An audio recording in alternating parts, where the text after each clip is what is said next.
Good morning, good afternoon, and good day, wherever you may be joining us from. Welcome to another edition of the Digital Download, which is the longest running weekly business talk show on LinkedIn Live. Now globally syndicated on the IBGN radio network. We're getting there. Good job, guys. Thank you. Today, we're sharing why your business needs a dose of laugh therapy.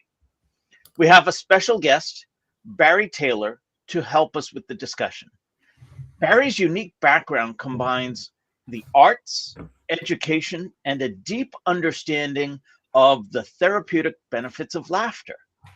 Now he runs Laugh Therapy, an organization committed to researching and providing resources promoting the therapeutic health benefits of humor, laughter, and play. But before we bring Barry on, let's go around and introduce everyone. While we're doing that, why don't you in the audience reach out to a friend, ping them, and have them join us? We strive to make the digital download an interactive experience. Audience participation is highly encouraged. All right, with that, introductions. Tim, would you kick us off, please?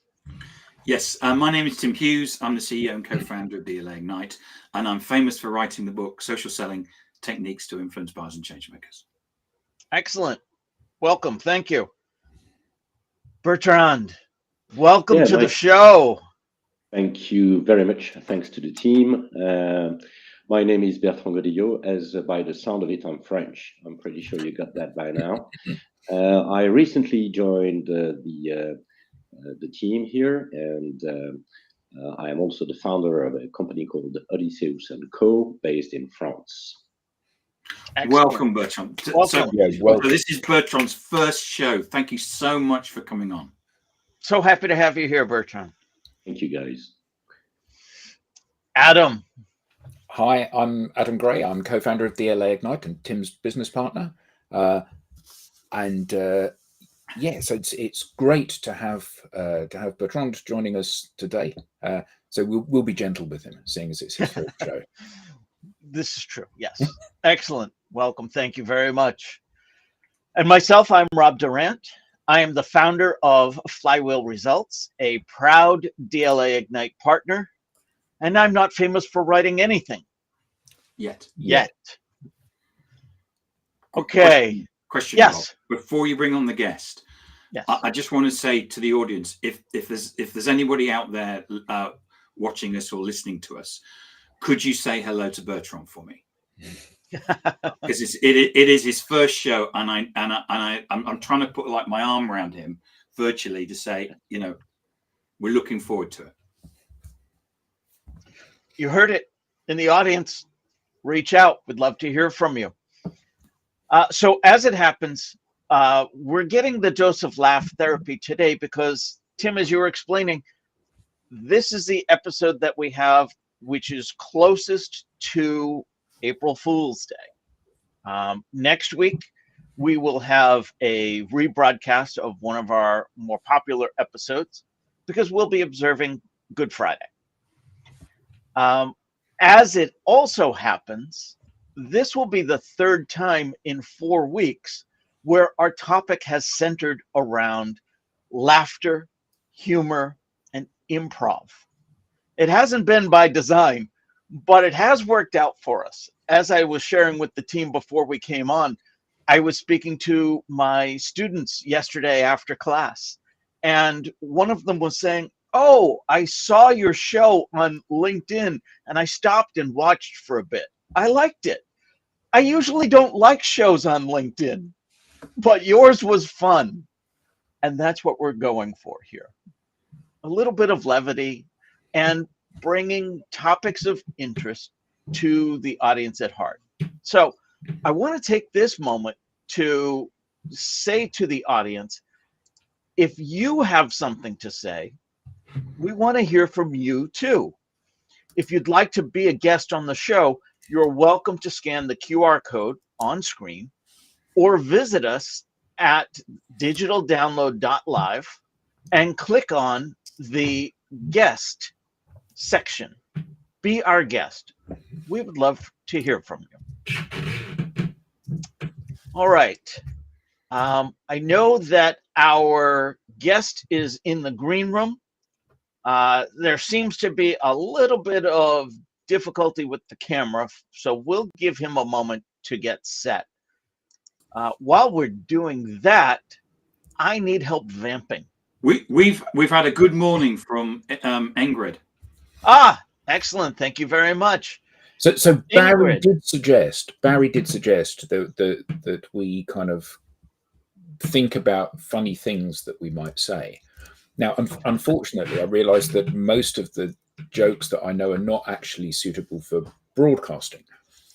So what I did do was I did a little bit of research and have found a few jokes, which are simple. Where's Mark? I'm sorry, we're having technical difficulties. Somehow we lost Adam. Yeah, I thought that there were a couple that particularly resonated with me. One of them was, time flies like an arrow, fruit flies like a banana. All right. Infantile. Or how about, where was King David's temple located? Okay. Beside his ear. Thank you for that, Adam. The good news is our guest has joined us. Barry, good morning and welcome. Thank you so much for joining us. Welcome, Barry. Hi, Barry. That took me bloody ages to get up. Well, we're glad you made it. I thought I'll reboot everything so there's not any technical issues, and it just took so long. Oh, well, no worries at all. Barry, let's start by having you tell us a little bit more about you and how you got here. Yeah, well, I used to work in education. I spent about 15 years as a teacher, teacher trainer, advanced skills teacher, and I had the most epic burnout. And thought, okay, I need to completely rethink who I am, what I do. And I stumbled across this thing called Ikigai, which is a Japanese theory, which basically translates as your reason for being. So it kind of takes in what it is you're good at, what it is that you can make money from, what your interests are, etc. And I kind of tracked back, and I've had a pretty polemic life. I was homeless as a teenager, had a pretty difficult upbringing, left school with only 2 qualifications, but in the space of about 6 or 7 years, got myself off the street, into university, got myself a first, then got into Cambridge. That's literally how my life has always gone. So I got quite a long way in education in a very short space of time, and like Daedalus and Icarus just came swooping down as the feathers and the wax all melted. So I realized that the thing that I was most interested in, the thing that I found provided most resilience, was humor and laughter. And I kind of knew that it had a therapeutic benefit, but I didn't really understand it enough. As a teacher, I was a drama teacher, so I was used to the idea of play, the benefits of that. I never kind of worked with kids with the intention of making them actors, but more understanding themselves and developing empathy and so on. So it was a kind of combination of understanding that play had benefits, playing characters, being someone else, or understanding other people, humor, laughter, and education. And so it's kind of an amalgamation of those that led me to where I am now. So what I do really is it's my own methodology, taking bits of things that I've learned, whether it's from education, from laughter therapy itself, and my business name's Laugh Therapy. I kind of take bits of lots of things. And now I do this as a job for businesses, healthcare, and education. Excellent. Barry, can I jump in and ask you a question? Yeah.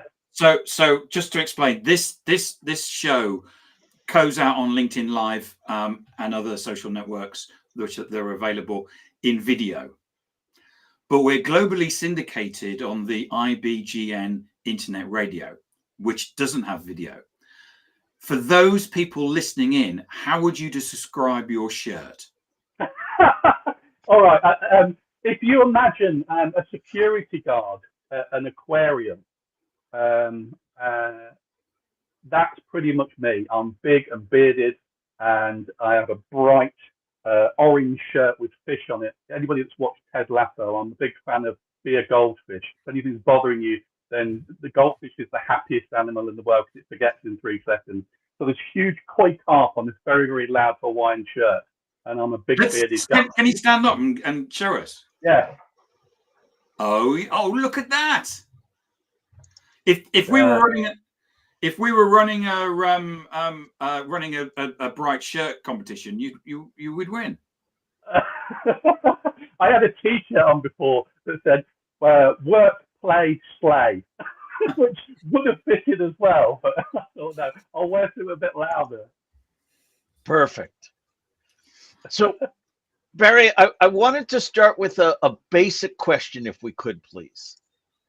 How does laughter therapy work? I mean, what are its scientific foundations?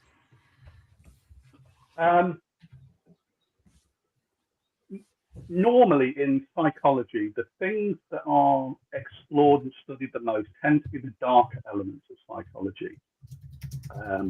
And it's only really been in the last 60 or 70 years, more so in the last 20 or 30, where they've started to recognize the mirthful elements of psychology and neuroscience. Professor William Fry is probably one of the first people who, Freud explored it and did a paper on it, but William Fry is really the champion of it. He came up with this word called gelotology, which I guess is the official title of what I am, a gelotologist. Gelotology comes from the root word gelos, which is the ancient Greek god of laughter, and so it's exploring the therapeutic benefits of laughter. And that's what I do. I research the benefits of laughter to mind, body, and then think of ways of applying that then in the work environment. So if we're looking at what the benefits are, there's a lot of research that's constantly developing about the mental, physical, emotional, social benefits of laughter. So we know that when we laugh, our diaphragm works, our lungs pump, and that turns, obviously, oxygenates the blood, pumps around the body. So that has lots of benefits. But there's a chemical change that happens when we laugh. So if we look at it from the area that we know most, we know that we hear the phrase stress is the biggest killer. So we know that when we get stressed, our anxiety rises, our muscles get tense, all of those things are happening. When we laugh, the production of cortisol and adrenaline, epinephrine, is immediately stemmed when we start to laugh. So there's no more increase in stress when we're laughing. It immediately centers us and brings us mindfully into the present. As well as that, the double benefit of that is that we start to produce serotonin, positive endorphins, dopamine, oxytocin, melatonin, loads of chemicals, gamma brain waves. So those are similar to what's produced when we meditate. All of these things make us calmer, make us feel more safe, make us feel more connected, raises our mood, makes us more creative, problem solving. There's so much research that's coming out now of just the simple benefits of laughter. And what I find a really fascinating thing is that when we laugh, we can hear when someone's fake laughing. We know that that's a fake laugh, but our brain doesn't know the difference between a fake and a genuine laugh. So our body reacts in the same way as if we were mirthfully laughing. They call it fake it to make it. So even if you anticipate laughter, if you go and see a stand-up comedian, even if before they come on stage or when they come on stage, they don't make you laugh, your body is already having a chemical change just because you know you're going to something that's going to make you laugh. So all of those chemical changes are happening. So if we can find strategies, ways, particularly at work where mental health is an issue, where we can make people less stressed, create more environments where people are happy, mirthful, playing, joyful, we can solve a massive issue that's going on at the moment with mental health and well-being, which is costing billions. I mean, I've got data I'll share with you in a bit, but it's boring. But we're talking billions, and by 2030 trillions it's going to cost the global economy because of absenteeism, workplace mental health. So looking at ways in which you can turn that into something more joyful and mirthful without it causing a problem for leadership in terms of productivity, then it's certainly something we need to explore, and businesses need to explore as well. So I'm glad you brought up the workplace, because one of the pressing questions that I have is, how can humor and laughter be effectively integrated into a corporate culture without undermining professionalism? Judiciously, being aware of when laughter is and isn't appropriate. If I've in the past been invited in to do a workshop, it's normally to pay lip service to boosting mood, morale, team building, etc. It's like, great, we've ticked that box, that's mental health dealt with. And it really does need to start at the top, and it's not just something you do as a one-off. It needs to be a corporate change, and it starts at the top. So getting the leadership to realise that they play a big part in making this change. And it's not just being funny as well. It doesn't start with, well, let's tell some jokes, or because that first of all won't work. Everybody's humour is different. Everybody's taste in humour is different. And what makes us laugh and joyful and happy doesn't just come from comedy. So working out ways in which you can create environments where we can be more creative, problem solving through play and laughter and humour, that doesn't tap into inappropriate times when humour, shouldn't be in place. So if you're having a formal meeting, obviously it wouldn't be wise to go in there dressed as a mariachi band. But nevertheless, it's important at certain times when you know that the content's going to be dry. If you're having a virtual meeting, there's nothing wrong with, in fact, it's advisable to try and engage the people on that rather dry virtual meeting where only two of your learning styles are being met, which is visual and auditory, and that's if you've got the camera on in the first place. Thinking of ways in which you can make it kinesthetic, so more active, more engaging, is going to make the participants in that meeting more engaged. And to someone who's perhaps not comfortable with that, that's going to seem like, well, they're not taking my meeting seriously. We're not going to get through this if we don't get serious. But actually, you'll probably find that if you, for the sake of 3 or 4 minutes at the beginning and getting that right, you'll find you have a more engaged and productive meeting. So what does an exercise like that to start the meeting look like? Because I think it's safe to say that even the most miserable amongst us likes to have a good laugh from time to time. And, we can feel it doing us good when we have a laugh, particularly when we uncontrollably kind of start giggling and get into the swing of things. So what kind of techniques can we use at the beginning of a meeting to get those benefits going so that people are coming with a more open mindset and more upbeat and more of a can-do and, well, we'll give it a try attitude rather than being that wet blanket in the meeting? Yeah. There tends to be 3, possibly 5 states rather than traits that people come to a virtual meeting with. So you have, in general, you have consumers, the people that are there, they're just passive, they're listening, they're taking on board what's being said, but they're not really contributing huge amounts to the meeting.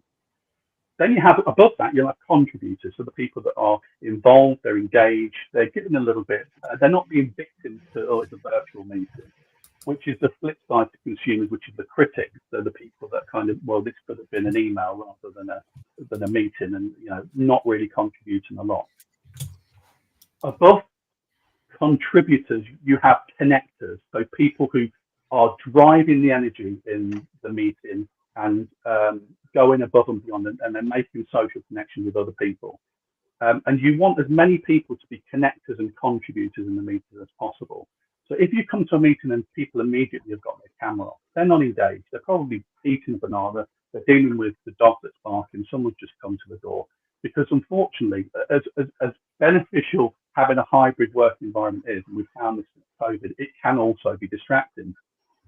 So getting people to connect right at the beginning is really important. And I think having cameras on and engaged and trying to be kinesthetic is worth those first 3 or 4 minutes. So, and there's various games and starter activities that you can do, and that's kind of where I pick them up from as a teacher, getting kids engaged from the minute they come into the classroom. So one such way you might do it is to get people, I mean, the first thing I did when I signed in here was to put my name, Barry Taylor, Laugh Therapy. What you can do is perhaps get people at the start of the meeting to change their name. There's the whole thing, the porn star name, where you kind of come up with your dog's, your pet's name and your mother's maiden name or whatever. But they could put their first name and a character trait that their friends say that they are most like. So it might be that they're curious, that they're funny, that they're silly. So name and then character trait. So when people come into the meeting, there's already something that's engaging and a little bit different. One way I like to get people to switch their cameras on is to have about 30 seconds to a minute where the cameras are off. So you're in podcast mode and you're just listening, and allow people in that silence just to get those things out of the way. So have a sip of your drink, have that banana and just think, and then bring the cameras on together. But when you bring the cameras on, you start with a funny fact, or you've got something silly on your head, or there's just in that immediate moment when we go, surprise, we're all on together, there's that moment that immediately breaks what is supposed to be a really dry meeting in a restrictive format. And then that moment of connection and laughter and small engagement between each other can then be put to one side and you can continue with the meeting, but you've already got a mood that's been created that perhaps wouldn't have been there had you just gone straight in with your Slidos or whatever. Yeah, it's really interesting you say that, because Tim and I often deliver training sessions together, and invariably now it is done remotely. And we'll be messaging each other on Slack whilst it's going on. And if we're in a room where it's Tim and I with our video cameras on and everyone else that hasn't, I'll get a message from Tim saying, this is going to be a tough one, isn't it? Because, it does feel like you're talking into a vacuum and things like that happen. And if there is a mechanism to do that, and that's a really cool idea, I want everybody to have a drink, have a cough, brush your hair, and then put your cameras on, is kind of, it's lighthearted, but it is a way to get them to action what you want. Because, if you're not here with your camera on, Barry, I don't know you. And I don't know you any more at the end of the hour than I do at the beginning. And you're far less likely to contribute as well. If you know that you're already disengaged by not having the camera on, you're far less likely to engage from an audio perspective as well. So you really are just a spectator. You've become at best a consumer rather than a connector or a contributor. And that's not productive. That's not moving things forward. So trying to find ways to use play and fun and laughter can be, and is proven to be more beneficial for productivity in the business as well. And also it improves people's well-being. It makes the job feel a little bit more enjoyable. And it's a tweeze then, but if the work feels fun, you get more done. And it's a cliche, but in the main, it's the truth. If you're enjoying what you do, you're more likely to go that extra mile for the business and for each other, for your teams as well. Yeah. If we can just pick up on Mark's comment. I was going to do that now. So Mark is our resident comedian, Barry. Oh, right, okay. Yeah. Mark Cowison says, I thought all these voices in my head meant I was crazy, but one of them is a laugh therapist, and he says I'm funny. And then Mark asks, Adam, is the cushion behind you made from the same material as Barry's shirt? Also, well, it's not great for radio. It is funny. Adam is currently holding up the cushion, and it does look worryingly similar. And Mark also filed for a name change. Do you want to read that out? Sure. Mark says, I actually filed for a name change. My name is now legally Joe, but for some reason, people stopped taking me seriously. They think I'm Joe King. King, yeah. Boom. He is our resident comedian. All right, so Thanks, thank you for that, Mark. That leads me to a question around leadership. You had mentioned leadership earlier, Barry. In what ways can leaders model the behavior of the use of humor to foster a better working environment?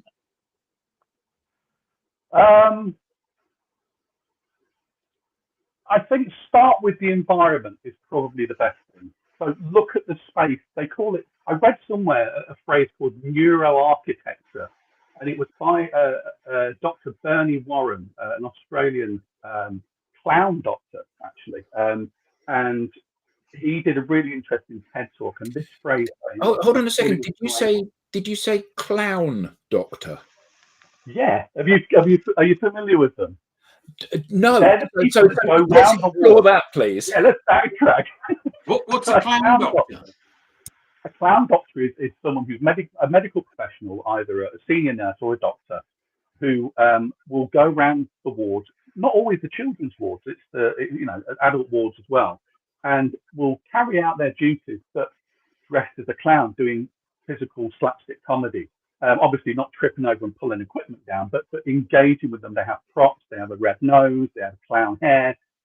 Again, playing into that idea of calming people down, reducing their stress and anxiety, which you have in a hospital environment, producing these chemicals. Serotonin is a fantastic painkiller, and there's research already shown that pain medication in a trial with people who took part in a laughter program, those that took part in the program required 10% less pain medication than those that didn't.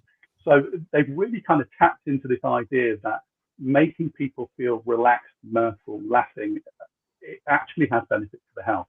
So they dress as clowns, and it happens all over the world. If you've seen the film Patch Adams, which is Robin Williams. I mean, that's a perfect example. And Patch Adams is a real person. In fact, if you watch the film, you can see Patch towards the end of the film. There's a scene where Robin Williams is stood in front of the committee and he's justifying his reasons for not losing his medical license. And if you look just over Robin Williams' shoulder, there's a grey-haired chap with a beard, and that's Patch Adams. He's actually an extra in the film. And that inspired a lot of people to engage with this idea of laughter and play for health. So to go back to your point, this phrase of neuroarchitecture was something that came from Dr. Bernie Warren, and it's getting, in this case, in a hospital, to think about how does the architecture, the interior of the hospital or the ward, of the waiting room, make the patient, or in a children's ward, the family who are obviously concerned about the well-being of the child and their anxiety. How does that make them feel? Does it make them calm? Does it calm the child down? And I think that that's something that you can apply into the workplace as well. Thinking about, are people in little grey booths and there's just nothing to engage with, and everywhere they look it's just bland, boring bits of paper pinned up on pinboards and so on. That's not going to improve people's well-being. It's not going to engage people in their work. It's not going to make them happy to spend a third of their life there. So thinking about how you can make that environment more engaging is a good start. There's a company that I work with who we're a call center, and we looked at different ways in which that we could make that environment more engaging. And so we kind of explored, well, what's unique about this workplace? What could we do that's not disruptive? So we found, well, nobody can see it because we've got headsets on. We ring people up and we say, you've ordered this catalogue, you haven't bought anything for a year, would you still like to send it out? If not, we'll cancel it. And that's simply what it is. And there's a script on the screen, and so they just talk from their headset. And we kind of realised that we can wear what we want. We can do whatever we want. No, they can't see us, but we're happy, we're engaging with each other. So people brought in props, a red nose, a funny hat, or whatever, a wig. And at certain points, you kind of look across as you're dealing with a customer, and you'll see someone who's got a bright green wig on, or a silly nose, or a rubber chicken in the hand. And as silly and as cheap as the comedy was, it just created that smile as you look across at that person that makes that 8 hours of repetitive calls just that little bit easier, reduces that stress as well. So thinking about the environment you're in and how you can make that more enjoyable. If you've got a common work area, I'm thinking back to when I was a teacher. There was one school that I was at were fantastic at this. You walk into the staff room having had a really difficult year 8, year 9 class, and you're tearing your hair out. I think I need a coffee. And you go in there, and it was a hive of activity. There was they got under those big Jenga things in the staff room, so people were playing Jenga in there. You've got pinboard. On the pinboard, people who've taken like secret photos of staff around the school and then put them on there, and they've got like a caption competition. So you've put in a funny caption that goes with that member of staff. So you go in there and read the captions. People leave little practical jokes in people's pigeonholes and stuff, and you go in there and it'll be something funny in your pigeonhole.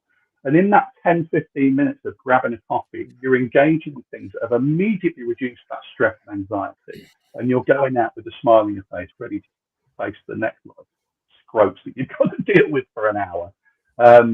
So yeah, thinking about your environment, the space you're in is a really easy start, because it's not about being funny. It's just start with fun. Just try and reconnect with your child of what made you happy, because you've never been more creative than when you were a child.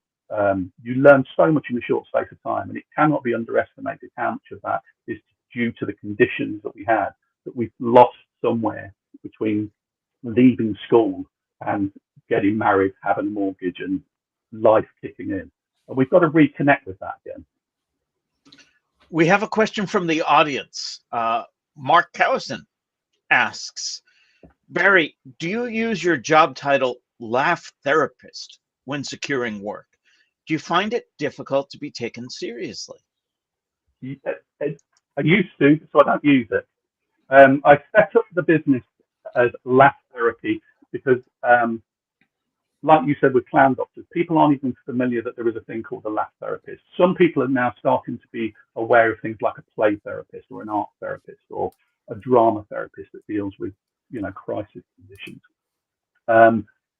So people don't really understand that and don't understand the benefits that laughter has. It's not just about laughing and don't we feel better, but there are medical benefits to it as well, and social benefits in terms of teamwork and connection and creativity. So using the phrase when people don't understand it immediately is going to do that, and I have found that in the past.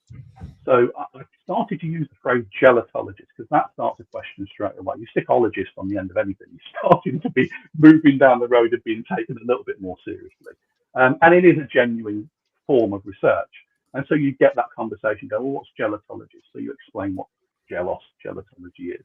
And they go, oh, so it has therapeutic benefits. Yes, it does, and you can explain it. But more often than not, it's consultant, public speaker, professional trainer are the ones that I use. And then when I'm in there, I can explain the methods that I use. But more often than not, the work that I've had is people coming to me saying, I've got this group of people who they don't get on, they hate each other, morale's at its lowest, can you do something funny? And they expect you to go in there and just be funny and tell jokes. And they look disappointed at me initially when I say, I'm not here to make you laugh, I'm not a stand-up comedian, I just facilitate laughter. And so over the course of a few hours, or if it's a longer period of time, I'll kind of come up with activities, strategies, tips to make the workplace more engaging and to get them laughing with each other. Because ultimately, I don't want to make them laugh and then go away and they're saying, well, that was funny or not. I want them to connect with each other, and I want that to carry on afterwards as well. So it's really about them connecting with each other. And I did say at the start, if people can have jokes. And the reason I said that is because people expect you to have a joke and make them laugh. And I always have a moment within my workshops where I get people to come or produce a joke or share a joke. And we find out very quickly that humor is a very personal, individual thing. Everybody has a different taste in humor, style of humor. Some people like slapstick, some people like parodies, some people like, Schadenfreude, and people, You've Been Framed, or America's Funniest Animals, and people falling off swings and stuff like that. And other people don't find that funny. So going in and trying to be funny is not the way, because some people it will land with and they'll buy into it, and other people like, I'm not comfortable with this, it's not what I want to do. So reframing it, and so it's not about being funny, but about being active, being more kinesthetic, playing, allowing yourself to engage in something that's active, without fear of having to perform in some way. So can businesses measure the ROI? Can they measure the impact of integrating laughter into their operations? Yeah, I found some research actually. I'm just scrolling through here to find where it was. Yeah, so here's some research. I'll read it out. Some findings about how humor and laughter can improve productivity.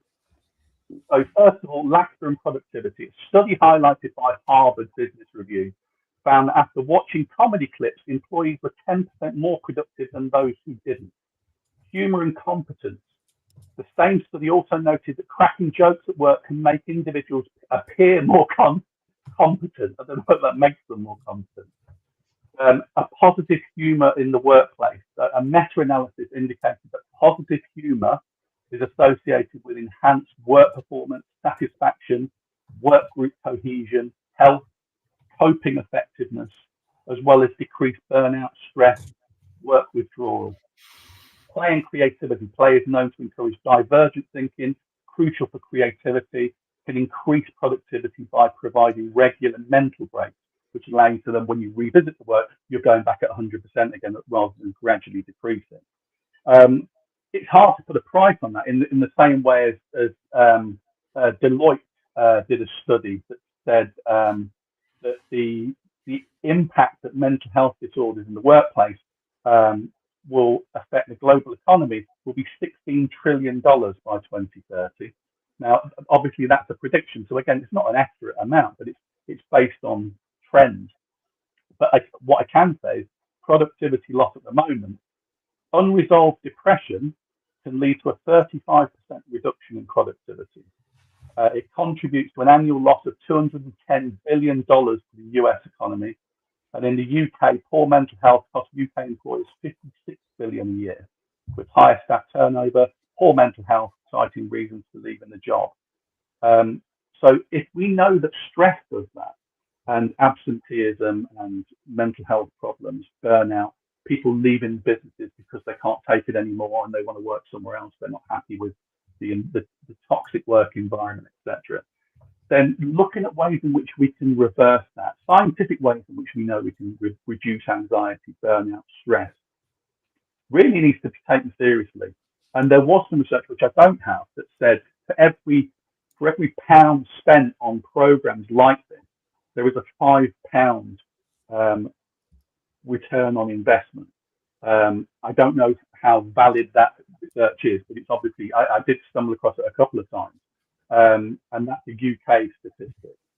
So, I mean, it makes sense from a health perspective, from a common sense perspective, and clearly it's starting to look like from a cost perspective as well, that taking, some form of play, laughter, happiness, well-being, beyond just, well, let's have a yoga class, or let's have someone come and do a Tai Chi for an hour, is not to discredit those things. It's a tick box, and it's not really looking at the culture of the business from the top down.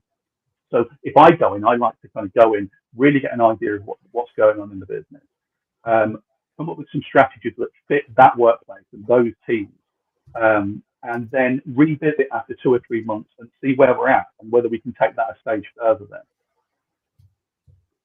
Barry, just a quick question. I like very much the idea of going back, connecting back to who you were as a kid. And I also understand that you can't really learn humor. So how do you manage? What's the approach when you've got someone who doesn't want to go back to who he was as a kid, and on top of that, he's a very serious guy, doesn't have any sense of humor. How do you Can that be one of your customers, by the way? Maybe it's completely off target. Well, that's it. I mean, are they ever going to likely to contact me in the first place? Is one thing.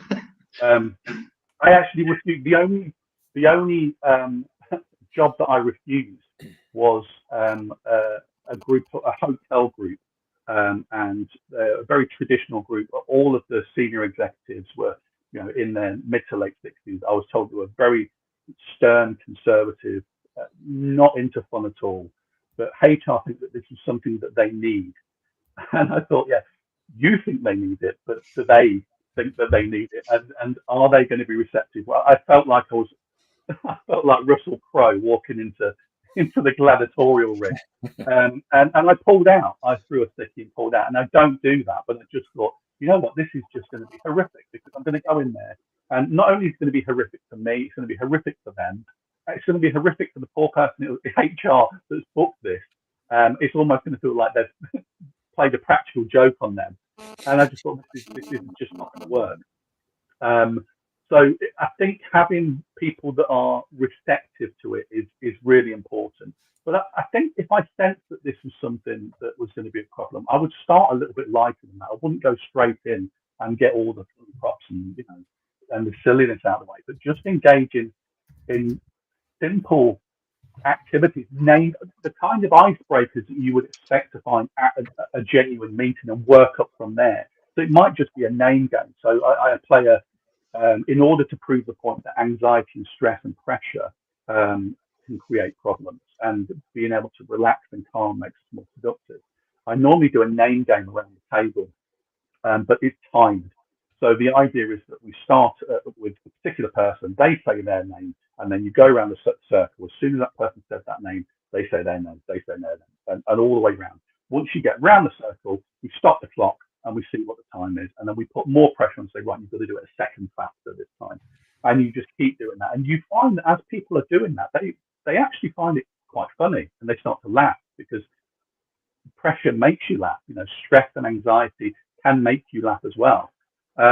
And that's often a good starting point. So I say, okay, right, we're going to do it again. We're going to go the opposite way around, but this time I want you to say your name, and I want you to stand up, sit down. So it's almost like a Mexican way. So as they're starting to interact with this game, they're looking around, seeing all these heads popping up and down, and you're starting to kind of soften them into something that they'll eventually get into. You can't go too far, but you can start to get them off of their chair and engaging with the idea of, actually, I feel a little bit better. I feel a little bit calmer. I'm finding this quite enjoyable. Okay, what's next? And I always give people the option to sit out if they want to as well. And that comes from being a drama teacher. I was very conscious of that a lot of the younger kids didn't have the choice. It was on their timetable whether they wanted to do it or not. I used to enjoy teaching exam groups because they've opted for it, but I was always very conscious of the students that were going in there and feeling that they had to perform. So I don't do a lot of laughter yoga, for example, which is something that some people might be familiar with, which is this idea of fake it to make it. You go in there and you laugh and you do exercises, and there is a benefit to it. The stretching exercises, the breathing exercises, the laughter exercises. But what I've often found is in the first 10, 15 minutes, is a real self-consciousness of being in a room of people that you're not used to expressing yourself in that way with. And although they leave that session feeling better, the likelihood of them wanting to keep coming back is reduced because of how they felt in that first 10, 15 minutes. So I really do think that a soft entry into it is really, really important. So I was going to ask you, when you were talking earlier, have you ever done one of these for a team where they just have been so incredibly unresponsive? So, they've basically been sitting with their arms folded, and you've tried to get them to engage, but they're just not having any of it. And it's been, it's been like talking to an audience that wishes they were in a different theatre. So what's the worst thing that's happened? Right. I hope this person isn't watching. I'm pretty sure that they won't be. But nobody's watching. Don't worry. Rob, just to be on the safe side. Right. Actually, they won't have a problem with me saying this. But I did a workshop for a group for fostering and adoption. So their social service team. They were the ones who were the first responders. They would go into a really tough environment and take the children out of that environment, put them into a safe space, and organise fostering and adoption for them whilst their problems were being sorted out with their parents. So it was a tough job that they probably took home with them. I was told the remit was they hate each other. If you can, by the end of 2 hours, stop them killing each other, the meeting will have been a success. I thought, okay, this is going to be a tough one. The first 10 minutes was the toughest 10 minutes I've had in my life, including 15 years as a teacher in some pretty tough comprehensive schools. Immediately when I got in there, oh, you're the guy that's going to make us laugh. On and tell us something funny. I thought, they're not going to like it when I tell them I'm not going to be funny, that they're going to do the funny. So there was a real resistance from the start. It was a kind of kind of attitude, and so it was one of those. It was. I realised in the planning of it that I needed to work on teamwork, on a team identity first of all, and then building up that team ethic, and what connects them. So I realised that they care about kids. That's one connection. They clearly don't trust each other. There's a lot of kind of backstabbing and sniping. So I needed to work on making them trust each other. So there was trust exercises, there was team building or team identity. So those are two things. So when I'm thinking about my strategies for doing that, I'm looking at those kind of activities. So I'm harking back to my days as a drama teacher. But within that, I'm thinking, okay, how can I make these activities mirthful, enjoyable, engaging, so that then they're starting to laugh? Because people drop their guard when they laugh, particularly if it's not disparaging humour, negative humour. So then people think, oh, you're laughing, we've got a similar sense of humour, you're all right, you are. And you're starting to make ground. So one activity I did was a thing called, and it's from a practitioner called Augustus Boal, who came up with it. A practitioner came up with a thing called Theatre of the Oppressed. And it's a lot of kind of improvisational based games. And this one was called The Hunter and the Protector. And you've got people walking around the space. In their head, they've got to pick one person in the room who is someone that they are hunting. All right. And the idea is that they are walking around the space, following that person, but from a distance where the person who you're following doesn't know you're following them. So everybody's kind of walking around the space, following somebody that you don't know who's following you. At a certain point in the game, you change it. Okay, there's another person in the room who's your protector. And you have to make sure that that person is between you and the person you're hunting all the time. As the game develops, you get people to connect with who was their hunter and who was their protector. And that moment when people put their hands on the shoulder and say, I was hunting you and I was protecting you. And just that physical thing of closing the space and them touching each other. And the moment of them turning around and saying, oh, I didn't realize it was you. Oh, you were protecting me.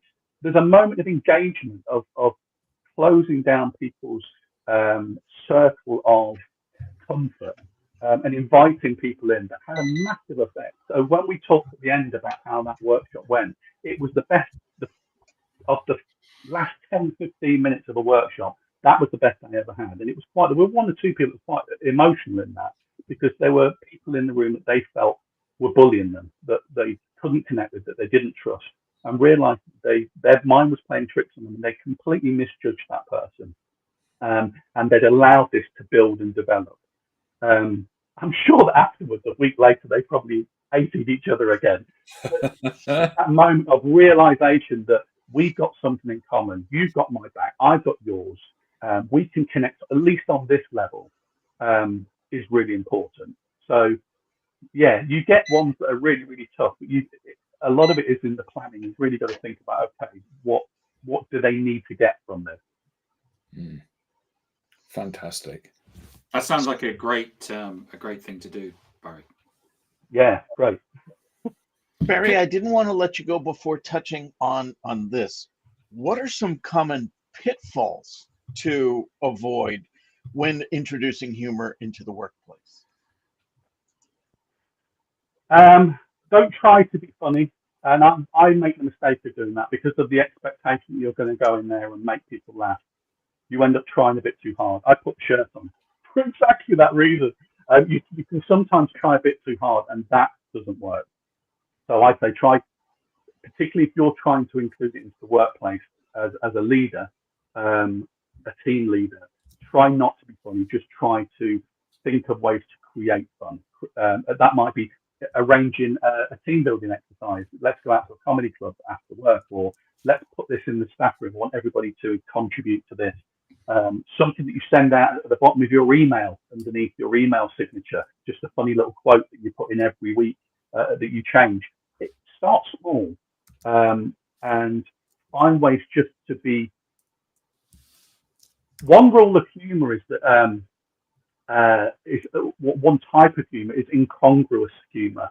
So the absurdity, things that you expect to happen, and then something else happens that kind of confuses you. So when you put a funny game as a starter into a virtual meeting, people aren't expecting that, and it's a bit silly. And that incongruity of it creates a bit of mirthful laughter. But also the element of surprise can create humor as well. So doing things that are surprising or a little bit absurd is often, people don't expect leadership to do this. So if you've decided as a leadership team, listen guys, we're all going to come into there and we're going to dress like this, they're not going to know. And so when they walk across the car park and they're dressed like a bunch of idiots, everybody's going to buy into that straight away, because here's a group of people who we think take themselves too seriously, who now are not taking themselves seriously, and you've reduced that hierarchy that was there, the them and us, because suddenly the them are a little bit more like us. So thinking of ways to just be a little bit more fun and closing some of those barriers between leadership and teams is a really good starting point as well. Excellent.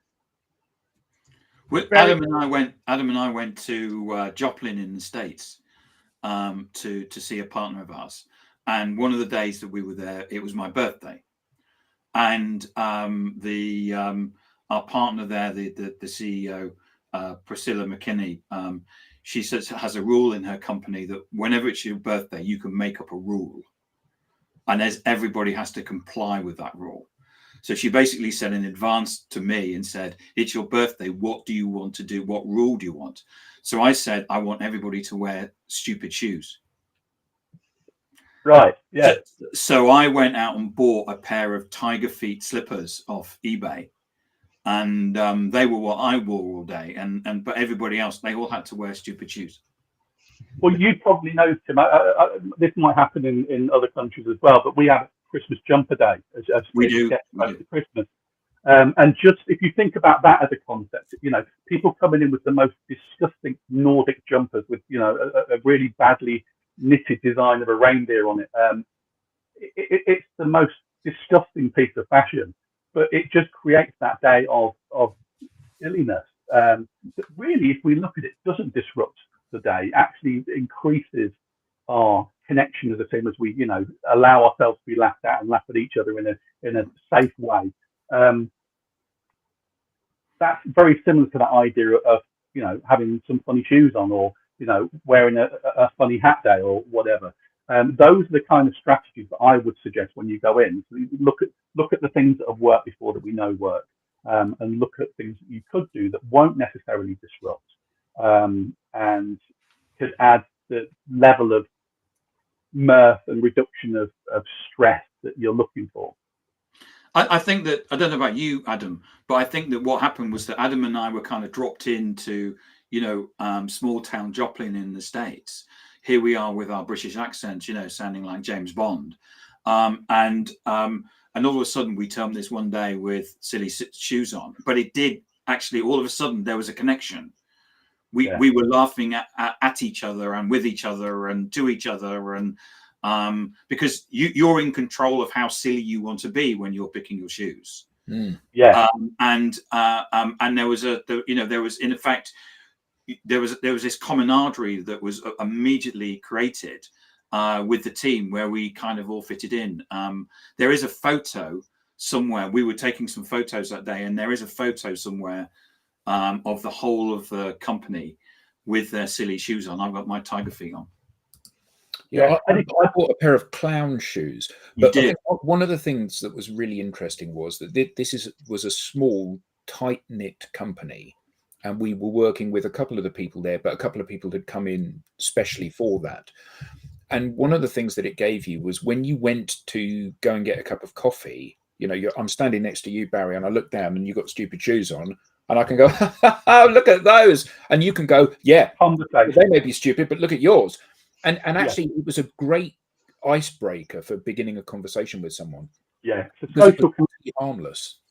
Yeah, absolutely. And I think a fear that business leaders have, and it's the same fear that often traditional kind of old school teachers have as well, is that we're going to lose control if we allow them to laugh. That we're not going to be able to rein this back in again.